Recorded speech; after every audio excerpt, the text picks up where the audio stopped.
ಸ್ವಾಮಿ ಶರಣಂ. ಸ್ವಾಮಿಯೇ ಶರಣಮಯ್ಯಪ್ಪ.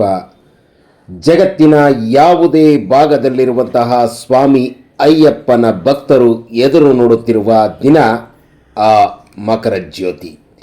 ಜ್ಯೋತಿಯ ರೂಪದಲ್ಲಿ ಭಕ್ತಿಗೆ ಬೆಳಕಾಗಿ ನಮ್ಮ ಕತ್ತಲನ್ನು ನೀಗಿಸಿ ನಮ್ಮ ಬಾಳಿನಲ್ಲಿ ಬೆಳಕನ್ನು ತರುವಂತಹ ಆ ಸ್ವಾಮಿ ಅಯ್ಯಪ್ಪನನ್ನು ರಾಜಾದಿರಾಜನಾಗಿ ಮಹಾರಾಜನಾಗಿ ತಿರುವಾಭರಣ ಭೂಷಿತನಾಗಿ ನೋಡುವಂತಹ ಮಹೋನ್ನತ ದಿನಕ್ಕೆ ಕ್ಷಣಗಣನೆ ಪ್ರಾರಂಭವಾಗಿದೆ. ಇಂದು 12/1/2026 ಸೋಮವಾರ ಮಧ್ಯಾಹ್ನ 1 ಗಂಟೆಗೆ ಸರಿಯಾಗಿ ಪಂದಳ ಅರಮನೆಯಿಂದ ಆ ವಳಿಯಕ್ಕೋಯಿಕಾವ್ ಆ ಶ್ರೀಧರ್ಮಶಾಸ್ತ್ರನ ಆಲಯದ ಸನ್ನಿಧಾನದಿಂದ 3 ತಿರುವಾಭರಣದ ಪೆಟ್ಟಿಗೆಗಳು ಸರಿಸುಮಾರು 83 ಕಿಲೋಮೀಟರ್ ದೂರದಲ್ಲಿರುವಂತಹ ನಮ್ಮ ಸ್ವಾಮಿ ಅಯ್ಯಪ್ಪನ ಶಬರಿಮಲೆ ಕ್ಷೇತ್ರಕ್ಕೆ ತೆರಳುತ್ತಿರುವಂತಹ ಮಹೋನ್ನತವಾದ ದೈವಿಕವಾದ ಆ ಪರಮಾತ್ಮನ ಆ ಒಂದು ಸಾಕ್ಷಾತ್ಕಾರವಾಗುವಂತಹ ದೃಶ್ಯಗಳನ್ನು ನೀವೀಗ ನಿಮ್ಮ VSS ಮೀಡಿಯಾ ಆನ್ಲೈನ್ ಚಾನಲಲ್ಲಿ ನೋಡ್ತಾ ಇದ್ದೀರಾ. ಇಲ್ಲಿ ಮತ್ತೊಂದು ಮಹೋನ್ನತವಾದ ಮತ್ತು ನಾವೆಲ್ಲರೂ ಆ ಭಗವಂತನನ್ನು ನಂಬಲೇಬೇಕಾದಂತಹ ಒಂದು ದೃಶ್ಯ ಏನು ಅಂದರೆ, ಆ ತಿರುವಾಭರಣ ಸನ್ನಿಧಾನಕ್ಕೆ ಬರುವ ಸಂದರ್ಭದಲ್ಲಿ ಆ ಗರುಡ ಪಕ್ಷಿ ಬರುವುದನ್ನು ತಾವೆಲ್ಲ ಗಮನಿಸಿದ್ದೀರಾ. ಅದರಂತೆ ತಿರುವಾಭರಣವು ಆ ಪಂದಳ ಅರಮನೆಯಿಂದ ಹೊರಡುವಾಗಲೂ ಕೂಡ ಆ ಗರುಡ ಪಕ್ಷಿ ಬರುತ್ತಿರುವಂತಹ ದೃಶ್ಯ ಸಾಕ್ಷಾತ್ ಶ್ರೀಮನ್ನಾರಾಯಣನು ತನ್ನ ಮಗನಿಗಾಗಿ ತೊಡಿಸುವಂತಹ ಆ ಒಂದು ಆಭರಣದ ಪೆಟ್ಟಿಗೆಗೆ ಬೆಂಗಾವಲಾಗಿ ಮತ್ತು ಆ ಮಗನ ವೈಭೋಗವನ್ನು ಕಾಣಲಿಕ್ಕಾಗಿ ಶಬರಿಮಲೆಯತ್ತ ಬರುತ್ತಿರುವಂತಹ ದೃಶ್ಯ.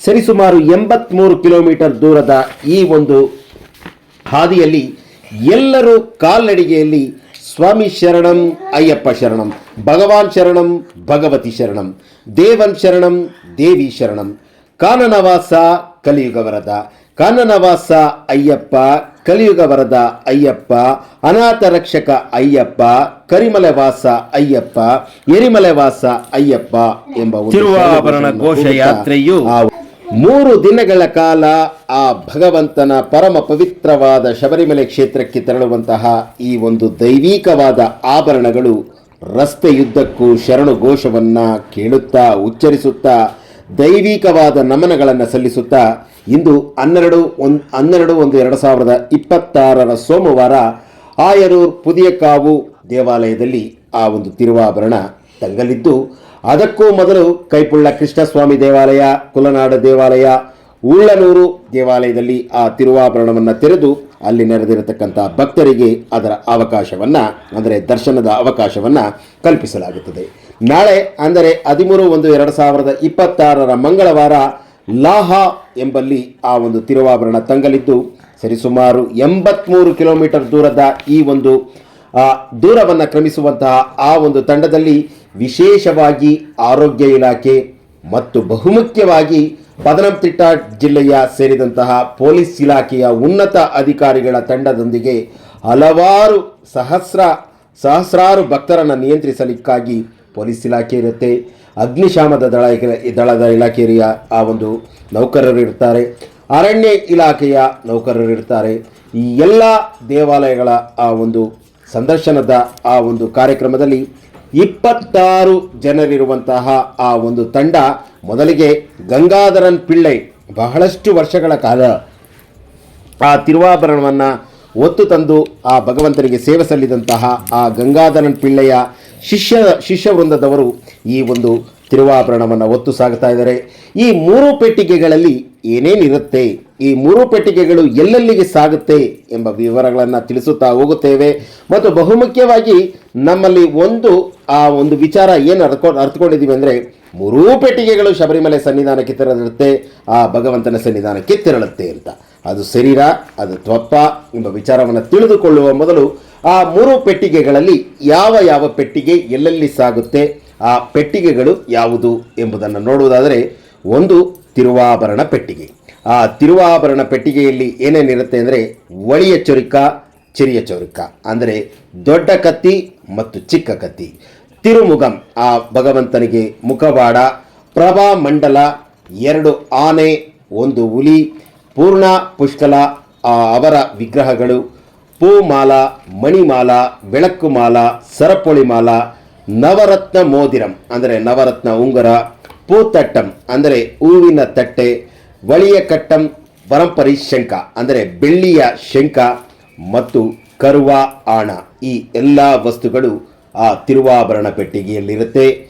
ಈ ಪೆಟ್ಟಿಗೆ ಶ್ರೀಧರ್ಮಶಾಸ್ತಾನ ಆಲಯಕ್ಕೆ ತೆರಳುತ್ತದೆ. ಇನ್ನುಳಿದ 2 ಪೆಟ್ಟಿಗೆಗಳು ಯಾವುದು ಅಂದರೆ ಬೆಳ್ಳಿಯ ಪೆಟ್ಟಿಗೆ. ಒಂದು ಬೆಳ್ಳಿಯ ಪೆಟ್ಟಿಗೆಯಲ್ಲಿ ಪೂಜಾ ಸಾಮಗ್ರಿಗಳು, ಜೊತೆಗೆ ಆ ಒಂದು ಭಗವಂತನಿಗೆ ಆ ಒಂದು ಅಭಿಷೇಕ ಮಾಡಿಸುವಂತಹ ಕಳಶ, ಬೆಳ್ಳಿಯ ಕಳಶ, ಈ ಎಲ್ಲವೂ ಬೆಳ್ಳಿಯ ಪೆಟ್ಟಿಗೆಗಳಿರುತ್ತೆ. 3ನೇ ಪೆಟ್ಟಿಗೆಯಲ್ಲಿ ಕೋಡಿ ಪೆಟ್ಟಿಗೆ.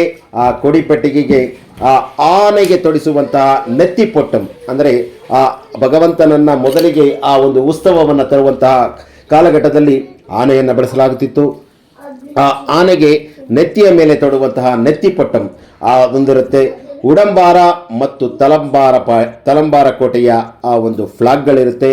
ಛತ್ರಿ ಚಾಮರಗಳೆಲ್ಲ ಇದ್ದು ಈ 3 ಪೆಟ್ಟಿಗೆಗಳು ಶಬರಿಮಲೆಯ ಸನ್ನಿಧಾನವನ್ನು 14/1/2026 ಆ ಒಂದು ನೀಲಕ್ಕಲ್, ಅಟ್ಟತ್ತೋಡು, ವಲ್ಲಾಚಿಮಾಲ, ಒಳಿಯಾಡಮಟ್ಟಂ, ಚೆರಿಯಾಣಮಟ್ಟಂ, ನೀಲಿಮಲ, ಅಪ್ಪಾಚಿಮೇಡು, ಶರಂಗುತ್ತಿ ಮಾರ್ಗವಾಗಿ ಆ ಸನ್ನಿಧಾನಕ್ಕೆ ಸೇರಿ ಆ ಒಂದು ಮೇಲ್ಶಾಂತಿಗಳು, TDB ಅಧಿಕಾರಿಗಳು ಆ ಒಂದು ಭಗವಂತನ ಸನ್ನಿಧಾನಕ್ಕೆ ತೆಗೆದುಕೊಂಡು ಹೋದ ನಂತರ ದೀಪಾರಾಧನೆಯಾಗುತ್ತೆ.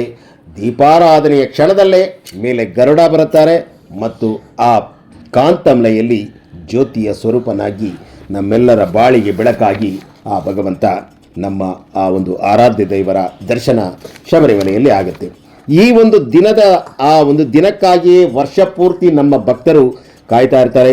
ಇದು ಶಬರಿಮಲೆಯ ಮತ್ತೊಂದು ದೈವಿಕವಾದ, ಮಹೋನ್ನತವಾದ ಮತ್ತು ಶಬರಿಮಲೆಯಲ್ಲಿ ಪ್ರತಿಯೊಬ್ಬ ಭಕ್ತರು ಇರಬೇಕೆಂಬ ಆ ಒಂದು ಭಕ್ತಿಯಿಂದ ಕಾಯ್ತಿರುವಂತಹ ಆ ದಿನ.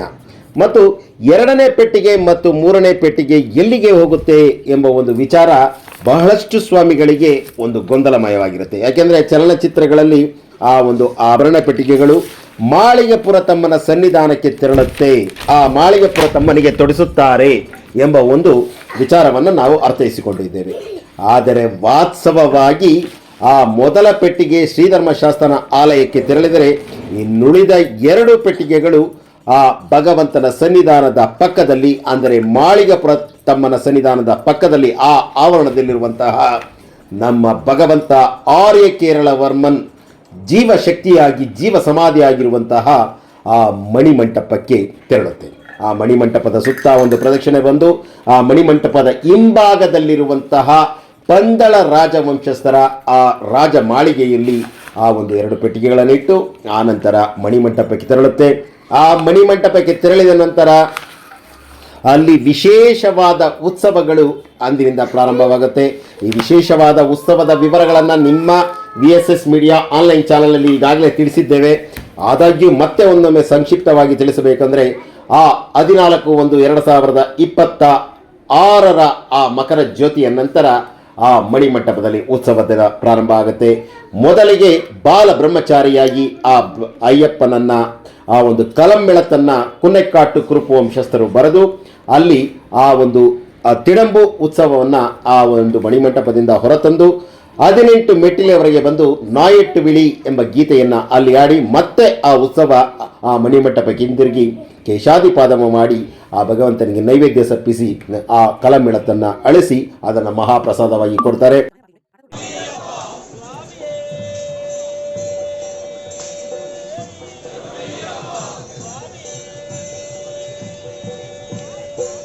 ಹದಿನಾಲ್ಕು, 15, 16, 17 ಈ 4 ದಿನಗಳು ಅಂದರೆ ಜ್ಯೋತಿಯ ದಿನದಿಂದ 4 ದಿನಗಳ ಕಾಲ ಈ ಒಂದು ತಿಡಂಬು ಉತ್ಸವ ಆ ಭಗವಂತನ ಮಣಿಮಂಟಪದಿಂದ ಹೊರಟು ಸತ್ಯವಾದ ಹೊನ್ನು 18 ಮೆಟ್ಟಿಲಿನವರೆಗೆ ಬರುತ್ತೆ ಮತ್ತು ಅಲ್ಲಿ ನಾಯಿಟ ವಿಳಿಯನ್ನು ಆಡಿ ಆ ನಂತರ ಆ ಕೇಶಾದಿಪಾದವನ್ನು ಮಣಿಮಂಟಪದಲ್ಲಿ ಆಡಿ ಆ ಕಲಂಬೆಳತನ್ನು ಅಳಿಸಿ ಅದನ್ನು ಮಹಾಪ್ರಸಾದವಾಗಿ ಅಲ್ಲಿ ನೆರೆದಿರ್ತಕ್ಕಂಥ ಭಕ್ತರಿಗೆ ಕೊಡ್ತಾರೆ.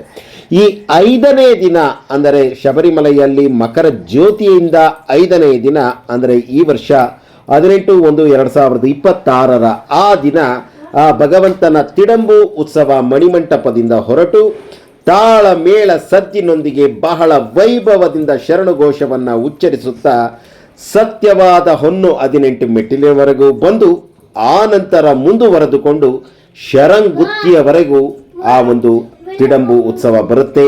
ಅಲ್ಲಿ ಆ ಭಗವಂತನ ಇತಿಹಾಸ ಮತ್ತು ಪುರಾಣಗಳನ್ನು ತಿಳಿಸುವಂತಹ ಆ ಒಂದು ನಾಯಟ್ಟು ವಿಳಿಯನ್ನು ಅಲ್ಲಿ ಆಡಿ ಅಲ್ಲಿ ದೀಪಾರಾಧನೆಯನ್ನು ಮಾಡಿ ಆ ಭಗವಂತನ ಮಹಿಮೆಯನ್ನು ಜಗತ್ತಿಗೆ ಸಾರಿ ಆ ನಾಯಟ್ಟು ವಿಳಿಯ ಮೂಲಕ ಅಲ್ಲಿ ಯಾವುದೇ ಸದ್ದಿಲ್ಲದೆ ಮತ್ತು ಯಾವುದೇ ತಾಳಮೇಳವಿಲ್ಲದೆ ಆ ತಿಡಂಬು ಉತ್ಸವ ಮತ್ತೆ ಶಬರಿಮಲೆಯ ಮಣಿಮಂಟಪದತ್ತ ಹಿಂತಿರುಗುತ್ತದೆ. ಏಕೆ ಆ ಸದ್ದನ್ನು ಅಡಗಿಸುತ್ತಾರೆ ಎಂಬ ಒಂದು ವಿಚಾರಕ್ಕೆ ನಾವು ಹೋಗುವುದಾದರೆ, ಬಹಳಷ್ಟು ಜನಗಳಲ್ಲಿ ಒಂದು ನಂಬಿಕೆ ಏನು ಅಂದರೆ, ನಾವು ಕೂಡ ಹಾಗೆ ಅಂದ್ಕೊಂಡಿದ್ದೋ, ಆ ಮಾಳಿಗೆಪುರ ತಮ್ಮ ಶರಂಗುತ್ತಿಯವರೆಗೂ ಬಂದು ಈ ವರ್ಷವೂ ಕನ್ನಿಸ್ವಾಮಿ ಬಂದಿದ್ದಾರೆ, ಆ ಅಂಬನ್ನು ಚುಚ್ಚಿದ್ದಾರೆ, ನನ್ನ ವಿವಾಹ ಮುಂದೂಡಲ್ಪಟ್ಟಿತು, ಅದಕ್ಕಾಗಿ ಆ ಒಂದು ಬಹಳ ಬೇಸರದಿಂದ ಹಿಂತಿರುಗುತ್ತಾರೆ, ಅದಕ್ಕಾಗಿ ತಾಳಮೇಳ ಸದ್ದಿರೋದಿಲ್ಲ ಎಂಬ ಒಂದು ಭಾವನೆ ಇತ್ತು. ಆದರೆ ಪಂದಳ ರಾಜವಂಶಸ್ಥರು ಆ ಪಂದಳ ಅರಮನೆಯವರು ನೀಡಿರುವಂತಹ ಒಂದು ವಿಚಾರ ಏನು ಅಂದರೆ, ಅದು ಮಾಳಿಗೆಪುರ ತಮ್ಮನ ಉತ್ಸವವಲ್ಲ, ಸ್ವಾಮಿ ಅಯ್ಯಪ್ಪನ್ ಅಂದರೆ ಆ ಆರ್ಯ ಕೇರಳವರ್ಮನ ತಿಡಂಬು ಉತ್ಸವ ನಾಯಟ್ಟು ವಿಳಿಯನ್ನು ಆ ಶರಂಗುತ್ತಿಯಲ್ಲಿ ಆಡಿ ಆ ಉತ್ಸವ ಸಮಾಪ್ತಿ ಆದದರಿಂದ ಯಾವುದೇ ಸದ್ದಿಲ್ಲದೆ ಆ ಭಗವಂತನ ಒಂದು ತಿಡಂಬು ಉತ್ಸವ ಮಣಿಮಂಟಪದತ್ತ ಹಿಂತಿರುಗುತ್ತೆ. ಅಲ್ಲಿ ಹಿಂತಿರುಗಿದಾಗ ಏಕೆ ಆ ಒಂದು ಭೂತಗಣಗಳನ್ನು ಆಹ್ವಾನವಾಗಿ ಆ ಅಯ್ಯಪ್ಪನ ನೀಡ್ತಾರೆ ಅಂದರೆ, ಇಷ್ಟು ದಿನ ನನ್ನ ಅಯ್ಯಪ್ಪನ ಭಕ್ತರಿಗೆ ರಕ್ಷಣೆಯಾಗಿ ನಿಂತಿದ್ದೀರಾ, ನೀವು ಆ ಭೂತಗಣಗಳಿಗೆಲ್ಲ ನೀವು ಗುರುತಿ ಪೂಜೆಗೆ ಬಂದು ಆ ಗುರುತಿ ಪೂಜೆಯ ಆ ಒಂದು ಪೂಜಾ ಫಲವನ್ನು ನೀವು ಪಡೆಯಬೇಕು ಅನ್ನೋ ಒಂದು ಕಾರಣಕ್ಕಾಗಿ ಆ ಭೂತಗಣಗಳನ್ನು ಗುರುತಿ ಪೂಜೆಗಾಗಿ ಕರೆಯುತ್ತಾರೆ ಎಂಬ ಭಾವನೆ ಇದೆ. ಮತ್ತು ಯಾವುದೇ ಸದ್ದಿಲ್ಲದೆ ಆ ಒಂದು ತಿಡಂಬು ಉತ್ಸವ ಮಣಿಮಂಟಪಕ್ಕೆ ಬಂದು ಅಲ್ಲಿ ಕೇಶಾದಿಪಾದವನ್ನು ಆಡಿ ಆ ಭಗವಂತನ 5ನೇ ದಿನದ ಆ ತಿರುವಾಭರಣ ಭೂಷಿತನ ಆ ಒಂದು ಕಲಂಬೆಳತನ್ನು ಅಳಿಸಿ ಆ ಮಹಾಪ್ರಸಾದವನ್ನು ಕೊಡ್ತಾರೆ. ಆ ಉತ್ಸವ ಅಲ್ಲಿಗೆ 5ನೇ ದಿನ ಕೊನೆಯಾಗುತ್ತೆ. ಆ 6ನೇ ದಿನ ಆ ಭಗವಂತನ ಸನ್ನಿಧಾನದಲ್ಲಿ ಗುರುತಿ ಪೂಜೆ ಮತ್ತು ಅದೇ ಆ ಭಗವಂತನ ಭಕ್ತರಿಗೆ ಆ ಮಕರ ಸಂಕ್ರಮಣ ಕಾಲದ ಕೊನೆಯ ದಿನದ ಪೂಜೆಯಾಗಿರುತ್ತೆ. ಈಗ ತಾವು ಗಮನಿಸ್ತಾ ಇದ್ದೀರಾ, ತಿರುವಾಭರಣದ ಪೆಟ್ಟಿಗೆಗಳು ಶಬರಿಮಲೆಯ ಸನ್ನಿಧಾನಕ್ಕೆ ಬರುತ್ತಿರುವಂತಹ ದೃಶ್ಯಗಳು. ಇದು ಯಾವುದೋ ಒಂದು 2-3 ವರ್ಷದ ಹಿಂದಿನ ಆ ದೃಶ್ಯಗಳನ್ನು ನಾವಿಲ್ಲಿ ಪ್ರಸಾರ ಮಾಡ್ತಾ ಇದ್ದೀವಿ, ಯಾವುದು ಲೈವ್ ವಿಡಿಯೋ ಅಲ್ಲ ಎಂಬುದನ್ನು ಗಮನದಲ್ಲಿಟ್ಕೊಳ್ಳಿ. ವಿಚಾರವನ್ನು ತಿಳಿಸಲಿಕ್ಕಾಗಿ ಈ ವಿಚಾರವನ್ನು ಪ್ರಸ್ತಾಪಪಡಿಸಿ ಈ ವಿಡಿಯೋವನ್ನು ತಿಳಿಸ್ತಾ ಇದ್ದೀವಿ. ಮತ್ತು ತಪ್ಪದೆ ಎಲ್ಲರೂ ಈ ನಿಮ್ಮ VSS ಮೀಡಿಯಾ ಆನ್ಲೈನ್ ಚಾನಲನ್ನು ಸಬ್ಸ್ಕ್ರೈಬ್ ಮಾಡಿ. ಇದೇ ತಿಡಂಬು ಉತ್ಸವ ಆ ಭಗವಂತನ ಆ ಒಂದು ಮಣಿಮಂಟಪದಿಂದ ಬಂದು ಆ ಒಂದು ಸತ್ಯವಾದ ಹೊನ್ನು 18 ಮೆಟ್ಟಿಲಿನತ್ತ ಸಾಗ್ತಾ ಇದೆ. ಈ ಉತ್ಸವದ ವಿವರಗಳನ್ನು ಪ್ರತ್ಯೇಕವಾಗಿ ಮಣಿಮಂಟಪದ ವಿಡಿಯೋಗಳಲ್ಲಿ ನಾವು ತಿಳಿಸಿದ್ದೀವಿ. ಅದರ ಲಿಂಕನ್ನು ಡಿಸ್ಕ್ರಿಪ್ಷನಲ್ಲಿ ಹಾಕ್ತೀವಿ, ತಪ್ಪದೇ ಅದನ್ನು ನೋಡಿ. ಮತ್ತು ಶಬರಿಮಲೆ ಯಾತ್ರೆಯನ್ನು ಮಾಡುವ ಯಾತ್ರಾರ್ಥಿಗಳು ಯಾವುದೇ ಸಂದರ್ಭದಲ್ಲಿ ಶಬರಿಮಲೆ ಯಾತ್ರೆ ಮಾಡಿದರೂ 1 ಮಂಡಲ ಕಾಲ ವ್ರತವಿದ್ದು ಶಬರಿಮಲೆ ಯಾತ್ರೆಯನ್ನು ಮಾಡಿ ಅಂತ ತಿಳಿಸುತ್ತಾ, ತಿರುವಾಭರಣದ ಈ ವಿಚಾರದಲ್ಲಿ ಯಾವುದೇ ಲೋಪದೋಷಗಳಿದ್ದರೆ ತಿದ್ದಿ ಕ್ಷಮಿಸಿ ಎಂದು ಬೇಡಿಕೊಳ್ಳುತ್ತಾ, ನನಗಿಂತ ಕಿರಿಯವನು ಯಾರಿಲ್ಲ. VSS ಮೀಡಿಯಾ ಯೂಟ್ಯೂಬ್ ಚಾನಲ್ ಹಾಗೂ ಮಣಿಗಂಟನ ಮಹಿಮೆ ಫೇಸ್ಬುಕ್ ಪೇಜ್ಗಾಗಿ TS ಕಣ್ಣನ್, ರಾಮನಗರ. ಸ್ವಾಮಿ ಶರಣಂ, ಸ್ವಾಮಿಯೇ ಶರಣಮಯ್ಯಪ್ಪ, ಸ್ವಾಮಿ ಶರಣಂ, ಅಯ್ಯಪ್ಪ ಶರಣಂ, ಅಯ್ಯಪ್ಪ ಶರಣಂ, ಭಗವಾನ್ ಶರಣಂ, ಭಗವಾನ್ ಶರಣಂ, ಭಗವತಿ ಶರಣಂ, ದೇವನ್ ಶರಣಂ, ದೇವಿ ಶರಣಂ, ದೇವಿ ಶರಣಂ, ದೇವನ್ ಶರಣಂ, ಸ್ವಾಮಿಯೇ ಅಯ್ಯಪ್ಪೋ, ಅಯ್ಯಪ್ಪೋ ಸ್ವಾಮಿಯೇ. ಈ ಶರಣಘೋಷವನ್ನು ಉಚ್ಚರಿಸುತ್ತಾ ಶಬರಿಮಲೆ ಯಾತ್ರೆಯನ್ನು ಮಾಡಿ ಆ ಭಗವಂತನ ಆ ಒಂದು ಕೃಪೆಗೆ ಪಾತ್ರರಾಗೋಣ. ಸ್ವಾಮಿ ಶರಣಂ, ಸ್ವಾಮಿಯೇ ಶರಣಮಯ್ಯಪ್ಪ.